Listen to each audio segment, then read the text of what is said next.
Je voulais vous faire un bilan de l'année 2020, c'est un truc que j'ai vu sur la chaîne de Marie Boiseau et je crois que Marie Spénal le fait aussi. Je suis un peu de la team toujours voir le positif dans les choses qui vont mal, donc ça c'est un bon exercice. Donc on commence tout de suite par le début de l'année, ça commençait vraiment pas de ouf.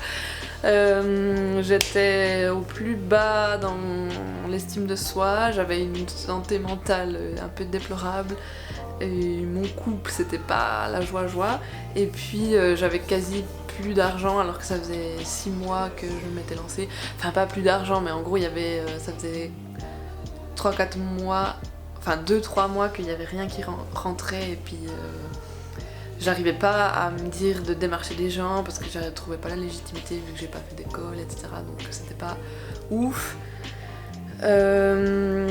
Et tout ça était lié, alors je le savais peut-être pas tout de suite, mais j'avais un peu, je pressentais qu'il y avait un problème là-dedans, c'est que je travaillais depuis chez moi.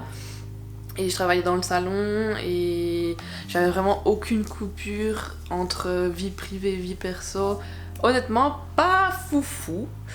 Et vu que j'ai identifié ce problème de travailler chez moi, en même temps j'ai eu la chance de fréquenter un atelier partagé d'artistes où je prenais des cours de dessin, et en fait en allant une fois à un cours, la prof m'a dit, la prof c'est trop chelou vu que c'est une pote, m'a dit qu'il y avait un atelier une place de bureau qui se libérait, est-ce que ça m'intéressait, et puis c'était vraiment pas cher, donc j'ai un peu sauté sur l'occasion, et donc là on arrive en février, je crois que c'était début février, où justement j'ai emménagé ici, et c'était vraiment magique, je pense qu'il n'y a pas d'autre mot, ça a vraiment limite tout réglé en un claquement de doigts, donc c'est assez fou comme juste ce petit changement peut faire des autres changements. Donc déjà au niveau de mon couple ça mettait une meilleure dynamique parce que je partais au travail, mon copain partait au travail, et puis on rentrait à notre rythme, et ça nous mettait un peu sur un pied d'égalité en fait. Et donc ça c'était pas mal. Au niveau d'estime de moi, vu que j'étais dans un atelier loin de chez moi, j'étais plus en mode c'est le travail donc il faut que je travaille, donc vu que je travaillais, beaucoup trop de mots de travail dans cette phrase, et au fur et à mesure t'es un peu plus fière de toi, et puis du coup ça s'est amélioré aussi comme ça. Et puis au niveau de l'argent, alors fin février en fait on m'a promis, on m'a contacté pour vraiment un bon gros mandat avec plusieurs zéros derrière, et du coup là j'ai un peu retrouvé le sourire quand j'étais c'est bon, je vais pouvoir tenir un moment un peu plus longtemps quoi. C'était sans compter sur el coronavirus. Donc voilà, avril, je me souviens vraiment d'un espèce de cocon avec moi et mon copain où vraiment on s'est trop bien entendu. C'était un peu comme si on partait en voyage ensemble, sauf qu'on n'est pas vraiment partis, mais en même temps on a vécu ensemble plein de trucs. Je me souviens qu'on se marrait beaucoup, et puis qu'on se faisait plaisir sur les menus, on cuisinait pendant 2 heures et tout.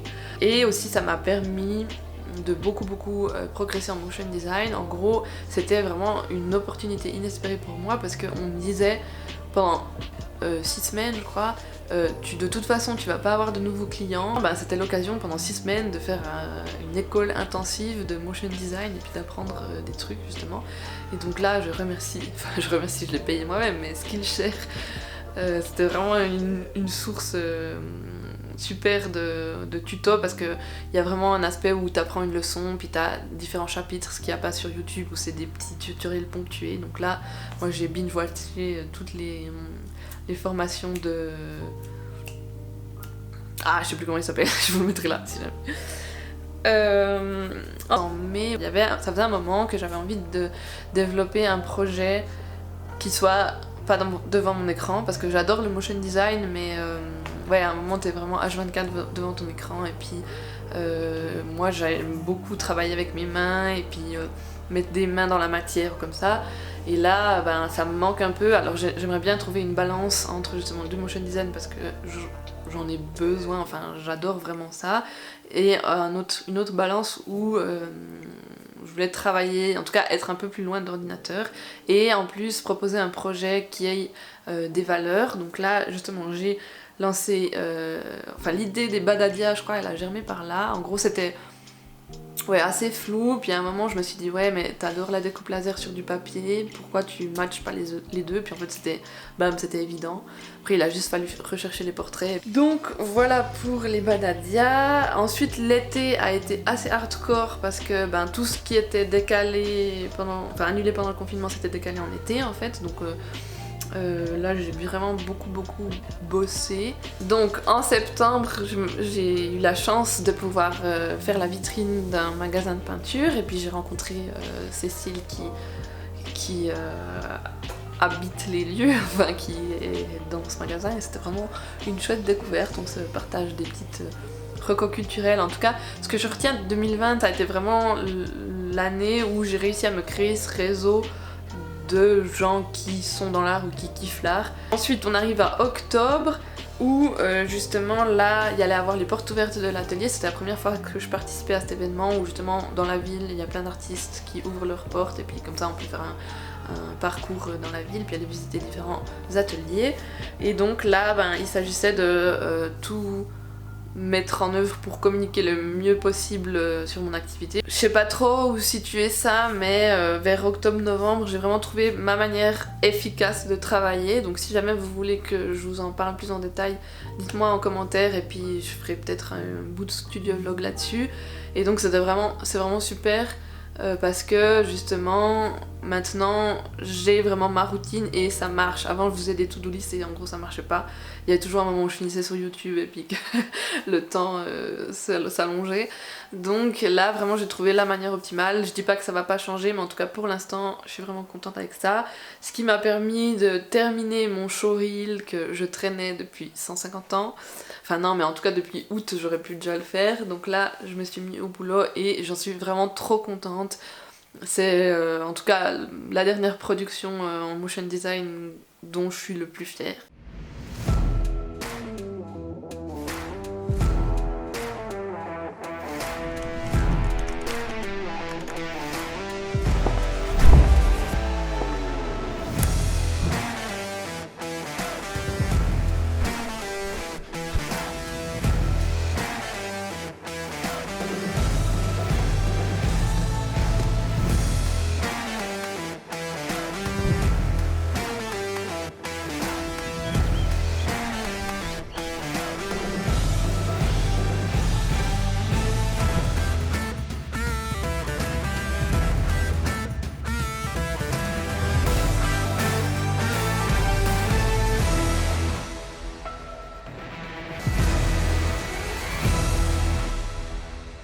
Et donc on arrive à la fin de l'année, donc en décembre j'ai eu la chance de pouvoir exposer le projet Les Badadia dans une vitrine dans ma ville.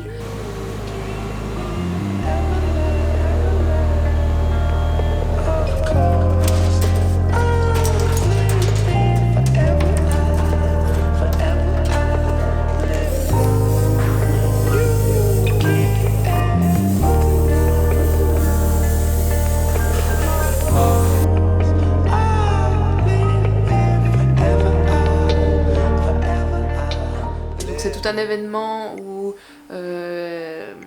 les commerçants mettent à disposition des vitrines pour des artistes, donc il y avait plein d'autres artistes avec moi et puis ça fait un parcours dans la ville. Et donc là la collaboration avec la commerçante a été vraiment super, elle a fait un magnifique travail de mise en lumière des Badadia parce que l'idée c'était quand même de montrer que c'était transparent et donc que le but c'est qu'il y ait une ombre qui se projette derrière, donc on a fait tout plein de tests pour avoir la bonne ombre, la bonne lumière et tout et c'est vraiment super.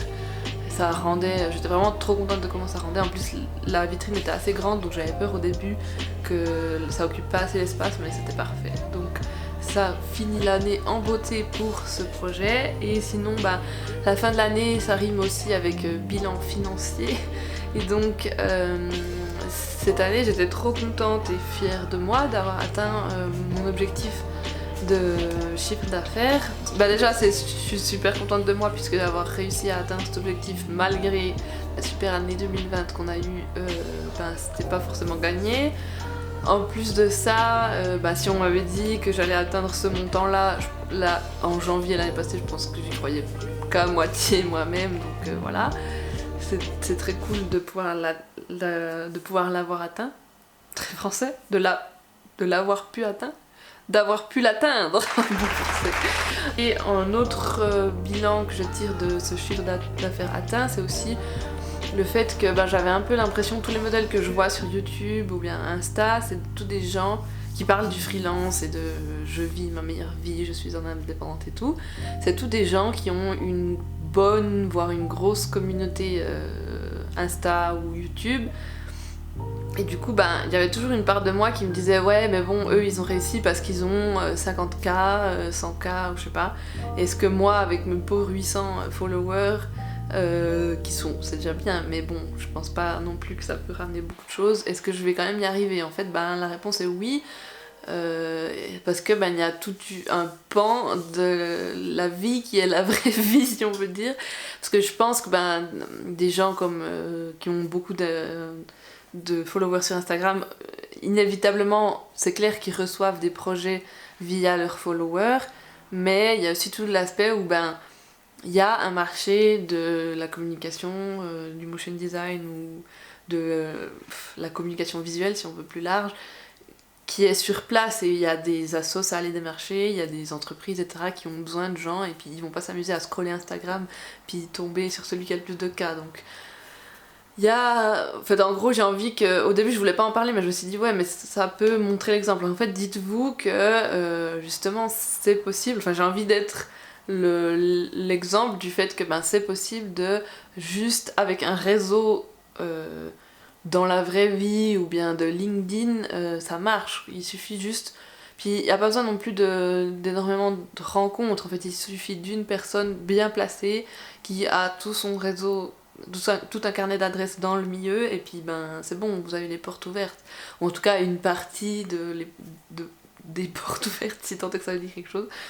Donc voilà, donc un bilan plutôt positif. Après voilà, je suis toujours la team qui voit plutôt le positif que le négatif, mais je suis contente d'avoir fait ce petit retour. Et là, on va pouvoir passer à l'illustration.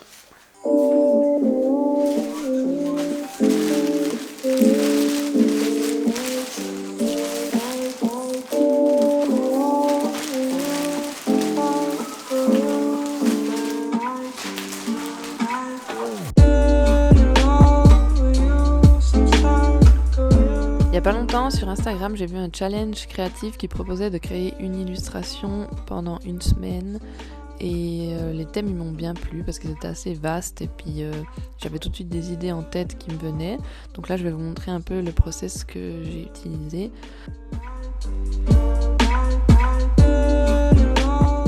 Donc là je commence par faire le croquis à l'iPad, ensuite je l'imprime et puis je vais le passer à la table lumineuse pour pouvoir le décalquer.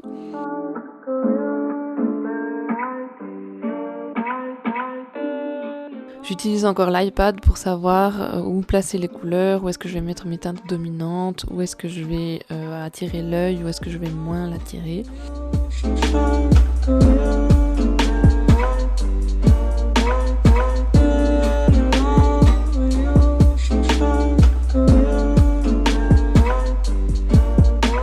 Et puis ensuite je passe à la gouache. Donc là c'est de la gouache PBO que je viens faire des surfaces un peu flou, en tout cas pas très net, et puis ensuite je viens retravailler au crayon de couleur Luminance de chez Caran d'Ache.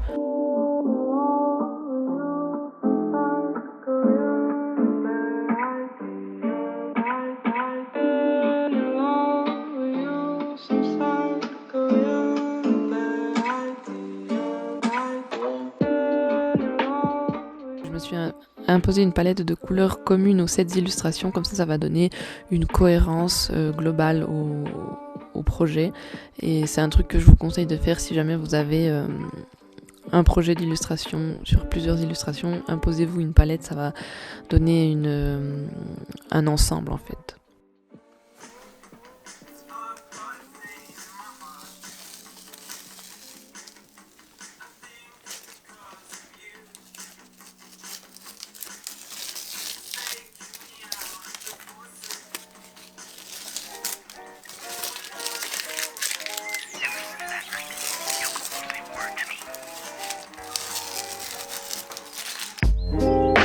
J'étais pas vraiment satisfaite de la couleur des bras, ça attirait un peu trop le regard, donc j'ai scanné l'illustration et je suis venue la retravailler à l'iPad.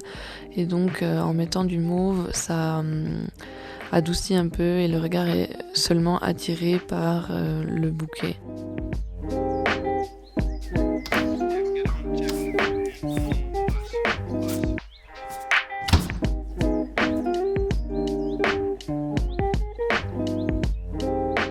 Donc je reviens de la poste, en fait je savais pas du tout ce que j'allais chercher et il se trouve que c'est mon cadeau d'anniversaire.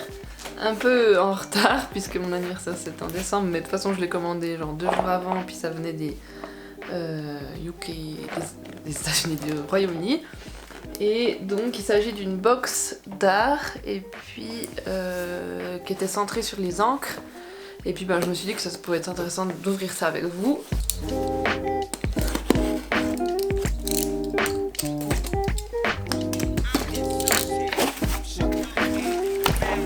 Tadam! Ensuite...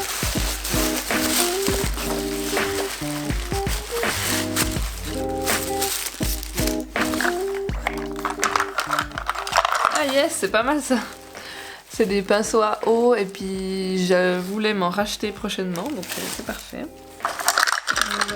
Ensuite... What's that?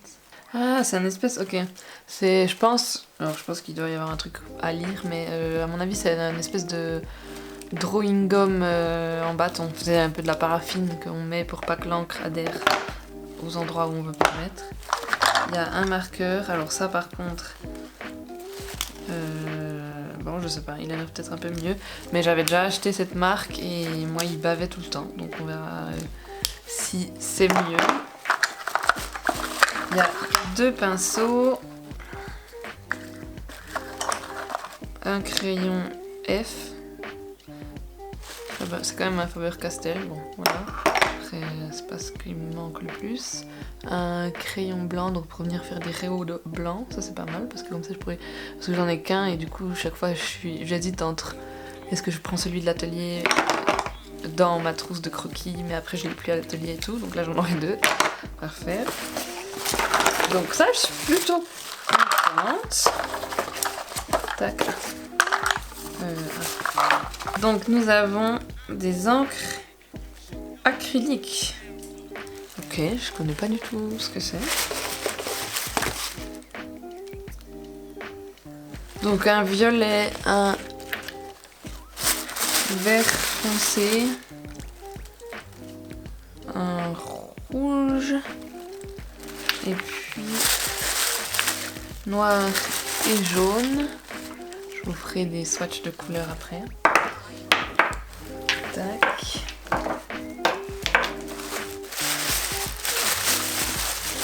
Ah, et encore un bleu. Oh, le bleu pète. Trop bien. Donc de l'encre bleu pélican. Donc moi j'ai que de la noire, donc pourquoi pas essayer.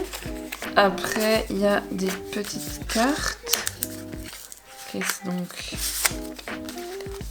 il y en a 4 et c'est des cartes avec l'enveloppe qui va avec, ou je pense que vous faites votre illustration là et puis derrière ils se font de la pub pour eux quoi.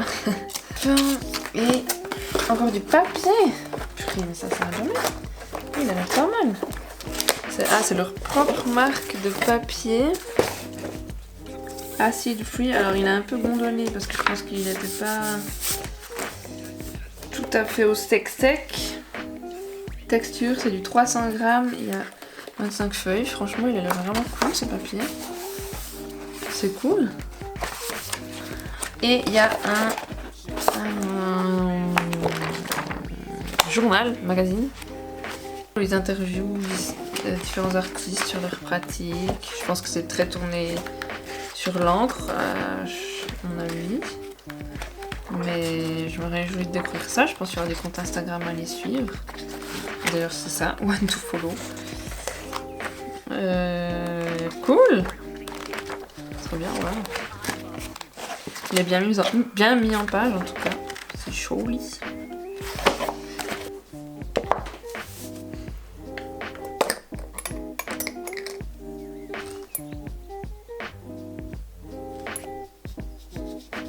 Alors écoutez, ces encres acryliques m'ont l'air tout à fait cool.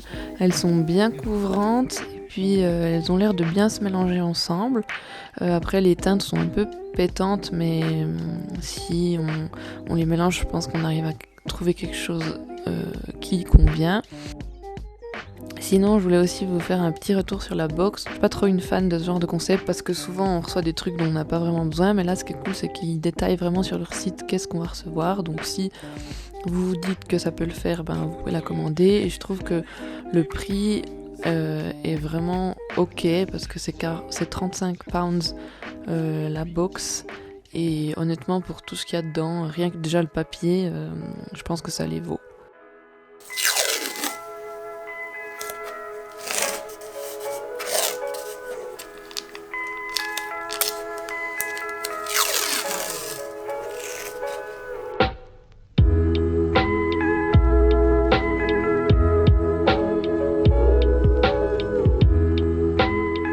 Sur cette illustration, j'ai tenté un peu autre chose. Je suis venue faire tout le background en gouache, donc de nouveau assez flou et pas trop détaillé.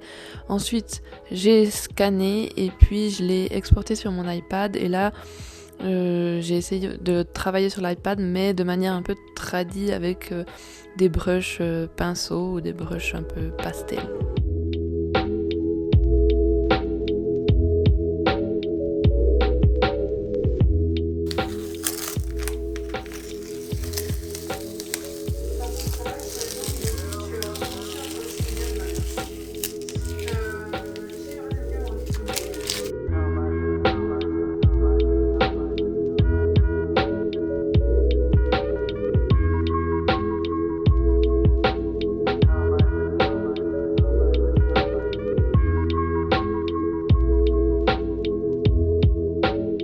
Et franchement, je suis assez contente du résultat. C'est un bon moyen de mixer tradi et digital.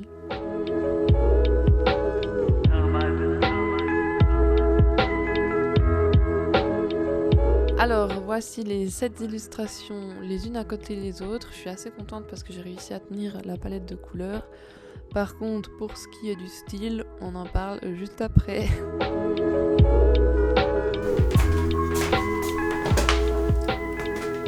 Coucou.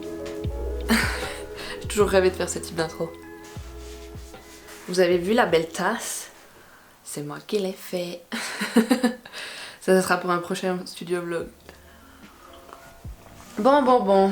Alors, j'ai terminé toutes ces 7 illustrations. En fait, j'étais en train de faire un bilan et puis de penser à plein de choses. Puis je me suis dit non, mais en fait, ça faut trop que tu filmes parce que ça fait partie du processus créatif. Donc, je sais pas si ça peut vous intéresser, mais je tente un truc sur la documentation du process. Donc, en fait, je pensais vraiment pas que juste faire cette illustration pendant une semaine allait complètement me retourner le cerveau à ce point-là.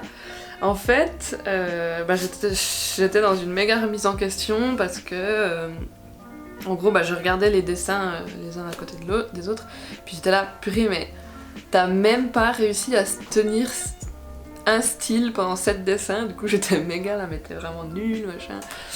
Hyper pas très sympa, quoi. Et puis après, finalement, je me suis dit, bon, ça veut peut-être dire quelque chose. Donc bon, trouver son style, c'est un truc qui me travaille beaucoup, mais qui doit travailler à peu près tous les créatifs, vu tous les contenus qu'il y a à ce propos sur YouTube ou bien Insta. Je connais beaucoup la théorie de, si toi, quand tu regardes tes dessins, tu vois pas un style, mais un regard externe voit un style, que justement c'est en pratiquant qu'il va émerger, etc. Mais j'ai de la peine à le concevoir réellement parce que par exemple si on prend je sais pas, par exemple Marie Boiseau, j'ai regardé hier une de ses vidéos où elle disait que justement selon elle, elle avait pas vraiment un style, mais j'ai de la peine à le concevoir, quoi. Quand tu vois un dessin de Marie Boiseau, tu sais que c'est elle qui l'a fait, donc je sais que c'est la théorie, mais j'ai quand même l'impression qu'en pratique c'est pas réellement ça, donc c'est un peu bizarre. Et ouais, donc c'est un truc qui me travaille pas mal. Et puis ouais, je sais pas si j'ai un style. En même temps, je sais très bien que tout le monde a un style en fait. De toute façon, on interprète les dessins d'une certaine manière. Donc ça, c'était le premier aspect où j'étais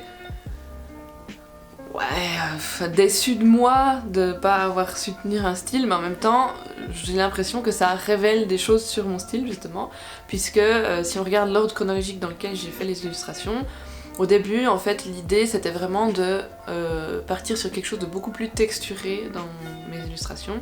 Donc je suis fan du travail de Lee Selecson et puis Beya Rebé. Et donc Beya Rebé elle fait de la pastel et puis du pastel. Et enfin voilà, c'est magnifique, mais très. On voit le trait, enfin voilà. Et puis Lee Selecson, c'est du mix média, gouache, crayon, un peu ce que j'ai fait. Et enfin, je trouve ça vraiment magnifique et tout. Puis en fait, j'avais envie de copier la technique, pas forcément le style, mais copier la technique. Et c'est par ça que j'ai commencé donc. Et puis en fait, en le réalisant, je trouvais pas tant de plaisir que ça. En fait, j'étais là, ouais, bon, bif bof, quoi. Quelle argumentation. Voilà, ça me hypait pas de ouf. Et puis, finalement, petit à petit, on voit qu'au bout des jours, je suis revenue à quelque chose d'un peu plus vectoriel, on va dire, en tout cas flat. Avec les 2 dernières illustrations, donc qui sont pas les 2 dernières illustrations de la liste, mais donc Dream et puis Yoga, non c'est Rainbow. Et là, en gros, ce que je vois en fait, c'est que quand je regardais ces illustrations du début très texturées, à chaque fois je me disais ouais mais bon, si tu veux commencer à animer ce genre de truc, faut faire du frame by frame, tu sais pas forcément faire, c'est long, c'est chiant, voilà, donc c'est un truc que j'ai envie d'apprendre dans l'absolu, mais pour l'instant je perfectionne vraiment mon motion design classique, on va dire ça comme ça.